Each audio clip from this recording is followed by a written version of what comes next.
So what I want to talk to you about today is the fact that change is constant and the importance of measurement in your digital transformation is a key element of you understanding how you're going to achieve that success.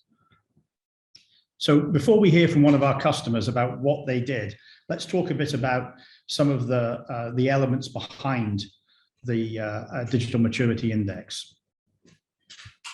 We see in the world today all these forces pulling us in different directions, and we have this incredible state of flux that's changed the footprint of some of these drivers. And the increase in uncertainty, for example, has led to a greater pace of technological disruption in some of the specific areas of digital technology.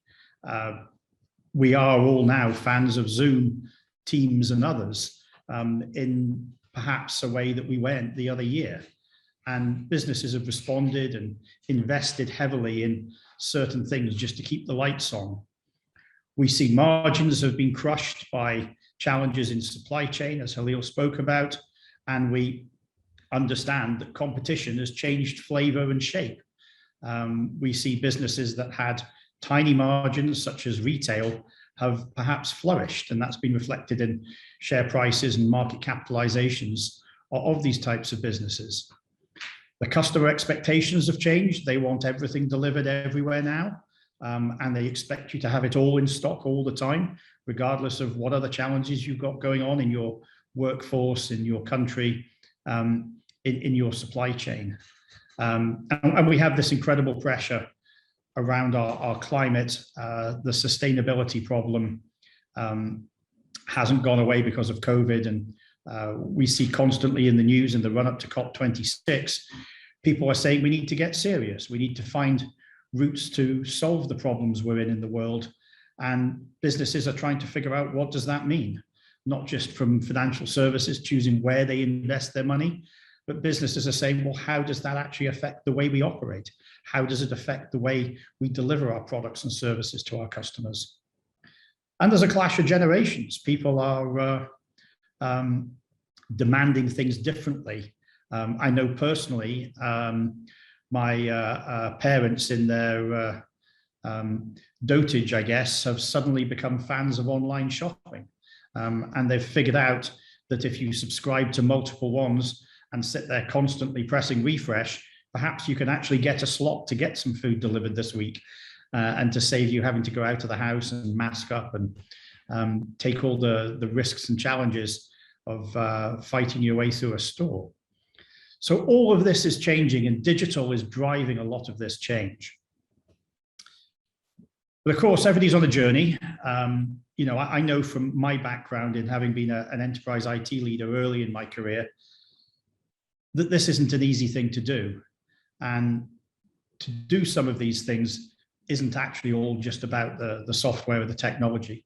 It's about some of the other elements of how you succeed. And we're going to touch into that, both from our customers and in some of the fireside chats later. But some of the things I've personally experienced are, you can take a piece of technology and you can deploy it, but if you've not thought incredibly carefully about what cultural impact that has on your teams, your users, even your IT leadership organization, that can make it really difficult to get these types of transformations through. And one of the common messages I used to get as an innovation evangelist, a sales leader in big tech, was that, yes, Nick, our company is different. We're very slow and we're very conservative in our industry. And I used to constantly travel, and doesn't matter what country I'm in this week, I would hear the same message every time. We're conservative and we're different. And the reality is we're more or less on the same path here as we look from left to right on the slide. And understanding that, and understanding that there are just flavors of difference per industry, per geography, per country culture, corporate culture, is key, I think. So I'm hoping you've got lots of questions as well, and you're trying to figure out, well, where are we? I expect you're probably asking, are we actually really moving fast enough? Because typically nobody is ever happy with how fast they're progressing. There's always something slowing you down, whether it's change management, leadership support, budget, obviously, and the ability of your suppliers, your partners, your outsourced organization to help you on that journey. And then as we look back on what we've spent our money on, and we try and figure out, well, did we actually do it right? Where did we spend money that we really couldn't have, didn't need to do? The hindsight is a wonderful thing, but trying to understand where you're misinvesting, is another key thing, I think, because if you continue to spend money, a CIO once told me, Nick, 90% of the CIO's job is just to manage the legacy, and your budget to actually do innovation is about 5%. Now, with COVID, that maybe has changed a little bit, but understanding how you spend money on things, I think, is key. Another conversation this last year with a CIO who now advises large businesses was that the CIOs or the CFOs I'm advising now, Nick, are telling me we should have done this bleep 2 years ago. And people are realizing we have utterly underinvested, and we're paying the price for that, because we are having to spend enormous money we hadn't budgeted just to keep the lights on, keep our employees working, and keep focusing on what we're trying to achieve. Why are we transforming? Well, we've seen the roadmap. We've talked about where we want to get to, but it's actually your ability to measure your digital maturity, as Halil has said, that's going to help you on this journey to the outcomes, because we clearly have measurable business outcomes that we want to get to. And to know that we're making progress there, a digital maturity assessment is a key element of helping you understand your progress and success on that journey. And it's not just about business performance. Everybody wants to make more money, be more efficient, and delight their customers even more. But the reality is there's other elements to this that you can start to measure. How does the digital maturity conversation and all the things that we're able to measure impact your ability to say, well, we're actually on a path to net zero by date X, and we can see that the things we're doing are improving our ability to do that. And it's not just about moving to cloud, it's about all of these other elements that you're now tracking and monitoring across the whole of your business. So if we look across our data set and we look at a couple of industries here, we can see that there's an interesting gap between laggard and leader across some of these industries, and the skew of some of these industries as well leads to some of these to perhaps be a little further forwards than some of the others. It's interesting, for example, that retail there is really struggling at the bottom, but actually, if we did a review in 12 months' time, where we look now back at our retail customers and all the transformations that they've made, it'll be interesting to see how they've leapt forwards, because clearly there's been huge changes in digitization of provision of retail. Whether you're the smallest retailer in the world who suddenly has gone from having a high street presence to a digital presence, and you found a way to deliver to people in the village, which I can speak to personally in my experience of seeing little tiny stores in the village near where I live, suddenly now can deliver. Suddenly now will communicate with you on channels like Facebook Messenger or WhatsApp that they never would have done when they shut at 5:30 before. So it will be interesting to go back and look at some of these. But certainly financial services have really driven the adoption to a much higher level. And I think they will continue to invest in that space. But many others have had to rearrange their supply chains and change their working practices as lockdown has prevented them from working how they did traditionally. So it's not about the bike, right? I know from the amount of chocolate and the extra glass of wine or beer I've had in lockdown, I need to be on the bike or the treadmill an awful lot more. But I don't get terribly excited about just being on there, regardless of what Amazon Prime or Netflix content I've got to help me through the pain. I like to measure everything. I've got one of these trackers like many people do, and I get excited when I achieve things. The gamification of the exercise encourages and motivates me. I'm constantly reminded I'm not doing enough steps when I'm on Zoom calls like this, or sat at home not walking about the place to meetings. But the thing that does motivate me is getting the results. And I think that's the same in what we're trying to do here with the digital maturity assessment, is that your ability to understand how successful you are and how you're moving is motivating you towards those results. So if we look at the nature of the Digital Maturity Index, there are 6 primary areas that we're focused across. And over those 6, we've got 120 topics. So we're really delving in across the business. And as Halil said, this isn't actually about just digital technology. This isn't just about what's in the CIO's portfolio, because technology in the bottom left corner there is actually only a part of what we're talking about. You know, we're talking about people, we're talking about customers, we're talking about governance, and we're talking about innovation that's beyond just what a digital portfolio of IT services and applications can offer you.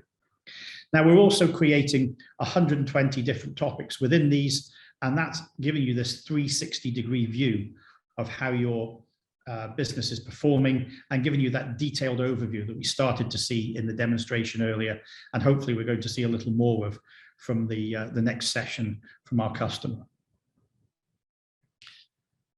There are 5 scales here that help us start to put people into a category. And, you know, some people have done this, as we say, over 3 successive years, and they can map their journey. But it isn't always about being number 5. It's about understanding what is right for your business. And I think we'll talk about that in more detail a little later.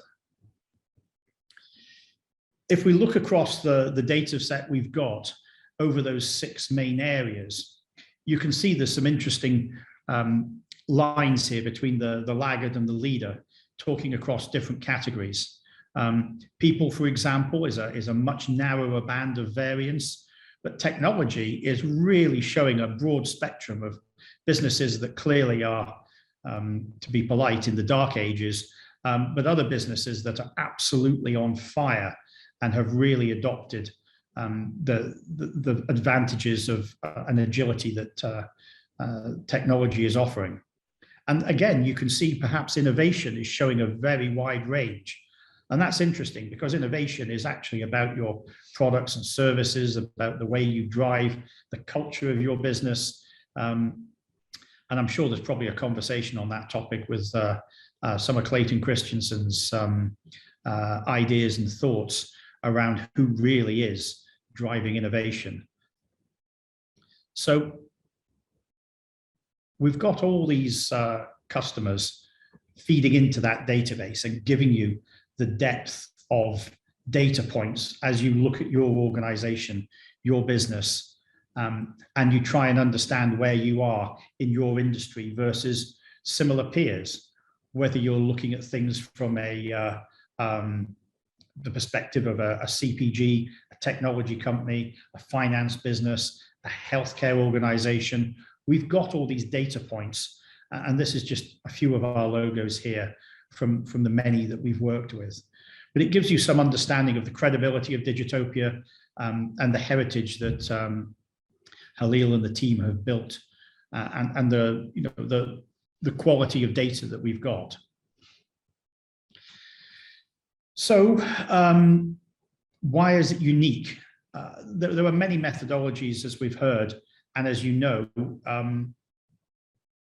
as a former sales leader for a big tech organization, I loved anything that was going to fill my sales pipeline with opportunities of customers who were going to spend money.